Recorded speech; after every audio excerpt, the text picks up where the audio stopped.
Okay, today we're going to talk about creating and edited pages of views in navCenter. So if I just fire navCenter here, you can see we have this view which is just split between depth and speed.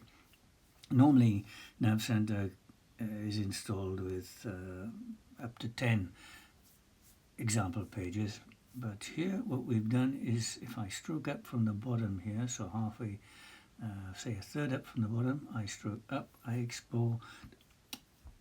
expose the menu, information menu at the bottom, and that's really telling me that I'm using a simulated file using digital yachts format, and I'm on page 1 of 1. If I attempt to stroke left or right, nothing happens because there is only one page. If I stroke down from the top, I expose another menu, and on the left you can actually see a plus sign. If I tap that plus sign top left, I get this is a create page, and if I simply type done, I now have 2 pages, page 1 of 2. If I go to page 2 by striking to the right, I'm on page 2. I'm now going to edit that page and change it to something else. So let's see, so I tap the edit symbol, which is the square with a pencil at the top left there, and the first thing I'm going to do is I'm going to tap on the depth BT frame, the top one, just a tap. That exposes a menu where I can select the type of views I want. I'm going to tap instruments and I'm going to tap compass standard. You see that's selected. Now I tap done, it's there, and I'm going to adjust the bottom view. I'm going to tap, we're still in edit view, so I tap speed. I'm going back to instruments and I'm going to select pilot. I'm done, and now for this page I'm done. So I tap done again, and here we have, I'm on page 2. At the bottom I have a pilot, and at the top I have a standard compass. While we're here, it's a quick view of the compass. You see the 4 circles. If I start on the bottom left, this is a menu, and I can choose whether to have my presentation head up or north up. If I just choose that, what happens here is that the compass direction is actually indicated by a needle. Otherwise everything else is much the same. The orange boat is our course over the ground. The yellow ellipse is our waypoint that we've coded into our system, probably via a plotter. I'm going to go back to the head up view, and I'm going to also change, at the moment our speed is speed through the water, so I'm going to change that to speed over the ground. And you can see in the bottom of the boat now we're showing our speed over the ground. If I tap the icon in the center, that's going to change the view from magnetic to true. So now all our values are true. If I tap on the wind, this is apparent wind, so magnetic or true has no effect. If I tap that screen to take it away, I tap top right, bearing to waypoint, and there's more detailed information on our bearing. I tap that, and the same for course over the ground. If I go to magnetic, for instance, tap course over the ground again, it's everything. That's the course of the ground is also showing more detail as magnetic. The pilot is worthy of another talk altogether, so we'll come back to that later. So now we have 2 views. I'm just going to tap the list symbol, which is the third from the top left here, and it tells me I have 2. And the second one, I'm going to tap this and change its name. I'm going to change its name to compass and pilot. Okay, we'll have a space in there.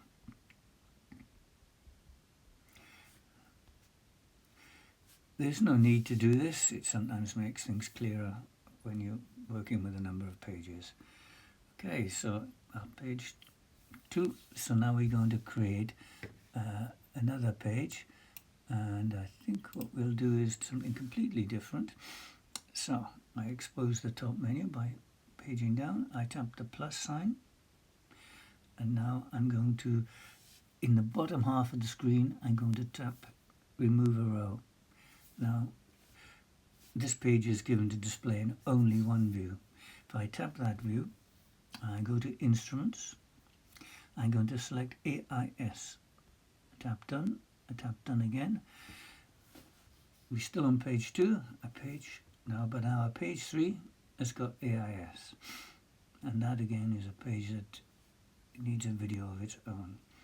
I'm going to create another page now. I just tap, I can do it from anywhere. So I just page back to the compass. I'm on page 2. I tap that square and pencil. No, I will not. I'll tap the plus sign and create a new page.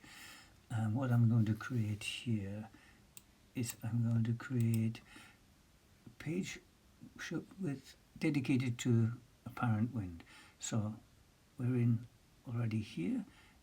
In create page we can edit directly. So I tap the top view. I'm going to pick Instruments. I'm going to tap Wind Gauge. I'm just going to come back. So we have the wind gauge. And in the bottom, we're going to actually add quite a lot of details. So I'm going to add, until I've got 3 rows. You see that speed is spanning the complete width of the view. If I touch the plus sign, the white plus in a green circle to the right of it, it'll split. If I tap the minus in the red circle, it'll go back to be in one view. So we're going to split it into 4. And we're going to put different values in here. So in the top view, speed we're going to change to, let's see, wind apparent. SOG we're going to change to wind true, I believe. Let's do that. In fact, we can see that we're not getting any true wind from the instrumentation. You can see that because it's greyed out. So we're going to go from that. We're going to tap again. This time we're going to choose computed values. And I'm going to choose the wind true calculated by NC. So now we've got wind true. It's got the letters NC in its title to show that it was calculated by navCenter itself. It's not coming off the instruments. RPM engine I'm going to change, and we're going to change that to head-in, I believe. Let's do that. And we'll have that also magnetic. Temperature of the engine we're going to change to a velocity made good. Also we're going to use a computed value. We're not doing so well on our velocity there. Speed, oil pressure we're going to change to speed through the water. So speed and fuel rates. Not much use. We're going to change that. Instruments, and we're changing that to speed over the ground. Okay, I'm going to tap done in the top right hand corner, and we page through. We've got 4 pages. So we have the apparent wind. With this view here, if I tap in the bottom right hand corner, the whirl in a circle with an arrow, it cycles through true wind, ground wind, and apparent wind. The apparent wind is the angle the wind is arriving at the yacht, of course, and the apparent wind speed. But if we tap and get true wind, this is actually calculating where the wind is coming from by removing the vectors applied by the boat's heading and by the boat's speed through the water. If we don't have speed through the water, or there's other reasons, you can calculate the ground wind, which is actually uses the speed over the ground. You can see there's a slight difference in angle between them. Apparent wind is there. It's being brought forward by a movement. If we go to true wind, you can see where the wind really is coming from based on our speed through the water, and a speed over ground alters the angle very slightly. Okay, so let's create another page here, and what we're going to do is we're going to create just a view with some information about our environment. So I'm going to tap the plus symbol from here, and I'm going to, on the top view, I'm going to add a row and add another row. I'm going to actually split all three, so I have 6 view panes in the top sector, and in the bottom sector, which is currently just showing speed, I'm going to split that into 4. Right, now we're going to talk about, first of all, batteries. Batteries and solar actually, those views are fed by the same information PGN, so they're all gathered under battery. So let's just tap depth, top right, top left, and we're going to go into the environment, and from here we're going to select battery 1. What this screen is showing us is that we have 7 views dedicated to displaying a battery, which would be either a lithium, lead acid, or solar power plant. There are only 2 active on this system, and each battery that we have is numbered 1 to 7. So I'm going to select 1 for here, and where we have position, I'm going to select battery 2. That's done. I'm also going to add where we have head-in mag or magnetic. We're going to then go into environment, and we're going to look at fuel tanks. We're going to select fuel tank 1,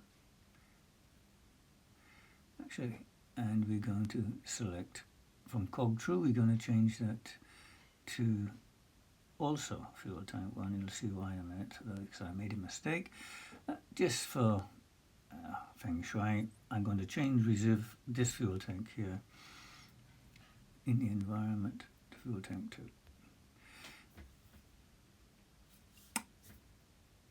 We're going to then change the waypoint. I'm going to choose engine parameters, and here we're going to take the oil pressure. I hope the engine is switched off. Well, it is. And we're going to again go into engine, and we're going to take total hours, because that's a static value. For the bottom, we're going to change our speed, and we're going to go into instruments, and we're going to take the depth below the surface. This is literally the depth from the surface of the water to the seabed. And this is calculated using the position of your transducer and the offset it's at. So we're going to change again in the environment, and we're going to go to water temperature, I think. Yes, we'll take water temperature. Bottom left, the engine's obviously not going to be doing any RPM, as it's clearly switched off. We just change that to instruments, and we're going to put in place there. I think we're going to have position. No, that's away from position. We'll choose position. There we go. And on the bottom right, we're going to change temperature engine. We're going to go into instruments, and we're going to take waypoint. Let's see, we'll have a magnetic summary of waypoint. There we are, that's our page. We're going to top right, we're going to tap done, and we see we have 5 pages, and we're on page 4. And there we have, from the top, we're monitoring 2 batteries, and at the bottom we've got more information about just our depth, water, position, and the waypoint itself. To give ourselves more room, actually I'll add 1 more page. I tapped plus. I'm going to remove the bottom sector, so now we have a full screen. I'm going to tap depth, I'm going to choose environment, and I'm going to take console. Tap done, done. Page to 6, page 6, and you see something interesting here. I'm going to pause the console and clear it. Now I'm going to put navCenter into the background, and I'm going to bring navCenter back. And this is the phases that navCenter goes through. You can see there in the first half it was stopping much of its activity. and then when it's brought back it restarts its activity. It does this to release various the TCP, UDP connections that it has. This is just good programming practice. Anyway, we'll leave that for now. I'm going to page to the left. We'll see this. And to give ourselves a little more space, I'm just going to close the top and bottom menus by flicking up and down. You can see that our battery here, which you might remember was called House Battery 1, I'm going to do a long press on House Battery top left. And you notice a little menu appears in the bottom left of the view. I'm going to tap that. And the reason that it's shown as House Battery, there locally we know it as Battery 1, but I've assigned it the name of House Battery. And I'm going to change that briefly. So we'll just choose anything like that. So I've added a smile to my house battery. If I just hold the page and roll it down a bit, but not all the way, you can see that we're not getting data for temperature and state. You can tell because they're actually darkened and they've still got the dashes. No data's ever arrived. So I can switch off temperature and state, tap done, and now we just see the information that's been provided. And we have our engine start battery. I'm going to do the same. Long press. I show the menu. And we already know we can change the name. It's always fixed to battery 2. If I delete this, our local name for this, and I page down, what are we not seeing? We're not seeing current, temperature, or state. So if I remove current, temperature, and state, tap done. Now it's gone. It's defaulted back to its local name, and we're showing temperature and state. Just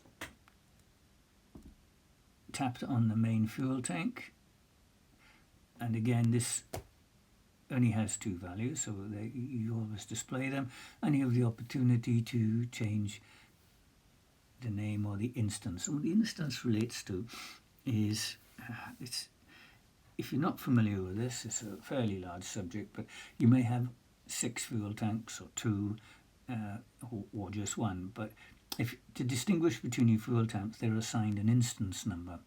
And so we're looking at instance 1.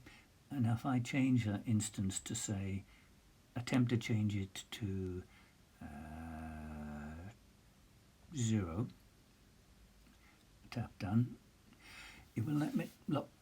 It will not let me do it because fuel tank 1 is already looking at instance 0, which is what we'd expect. So, but if I change it to, say, 4 and tap done, what we will see over the coming period of time is that there's no data changing at all. That's interesting. So there is actually a fuel tank 4. That's interesting. I didn't know that. I'm just going to tap that. Look in the environment.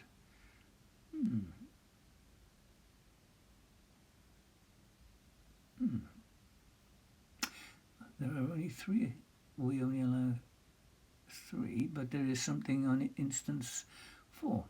That's interesting. So just look at that. It didn't change the instance. If I change that to, I'm going to say 5, tap done. Right, what I'd expect is that this to go dark over time. I'm just going to tap settings, page down to, let's see, age data to 30 seconds. We'll change that to 5. Update. What that means is if there's been no updates for that value, for any value, for 5 seconds, then it will set it to dark. And you can see, it makes it easier to see what's going on here. 10 seconds is actually a reasonable value. We can see that there is nothing coming in on being actually from the NEA 2000 system. There's no data coming that's labeled for instance 5. So we'll just tap our menu there again, and we'll go back to instance 0 and tap done, and immediately we start getting information about our reserve fuel tank. Okay, I hope that gives you a good feel of how you can create and adjust pages. Once these are done, as soon as they will be saved until you next edit them. The only time when they ever get lost if you're actually part of our beta test system, where there may be multiple changes at once and so pages are lost, but they can be easily recovered. In production, that should never happen unless you delete navCenter from your device. If you do that, you will go back to the default pages that it's installed with, but otherwise all your changes will actually remain for as long as you're using the app.